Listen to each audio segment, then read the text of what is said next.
I'm Stephen Benoon. You're watching Israeli News Live. We're doing a capture this evening there. We've just been out all afternoon here. My wife was injured in a car accident there about a year ago and has suffered some very major problems with her shoulder as a result. Hasn't been able to sleep for about 3 nights already. From the pain of these things there. But anyway, we will be back up and running with Israeli News Live here tomorrow evening, as well as the message I promised you guys about the two witnesses, the questions that have been asked about that. Very powerful message indeed will be delivered tomorrow evening. As far as in America, should be up no later than about 3 p.m. Eastern time. But hopefully we'll get that up for you. There is a lot of things going on, though, around the world. We are seeing that Russia, no doubt, is on the brink of war with Turkey, and that may very well come to pass in the very near future.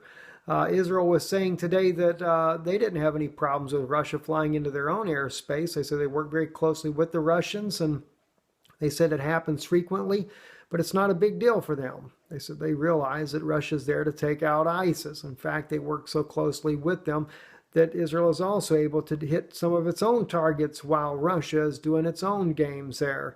But as we look at this as well, we realize that Turkey has a different idea altogether. They do support and back and arm those rebels on the Syrian border there to fight against Bashar Assad. So therefore, Russia is their enemy. And they will attack and will attack again, no doubt. One reason why you don't see any apologies coming from Erdogan about this whole incident, and can only imagine it will increase even in the coming weeks and days till finally it'll come to a place where Russia will have enough. And I'm sure Russia may put some ground troops in the meantime, though, to beef up, be prepared for what they may do next. They do have the S-400 defense missile system there now. They have the cruise missile ship off the coast. Can only imagine what's coming in the months and days ahead there in the Middle East there. And of course, as well, as you might see there on the back of the screen there is a video there that you can catch on our Israeli News Live Facebook page there. Israel National News has put out another stabbing attack there. A soldier this time walking there, looks like almost at the airport from what I can see in the footage there. 16-year-old young man comes up, stabs him multiple times in the back as well as in the chest there.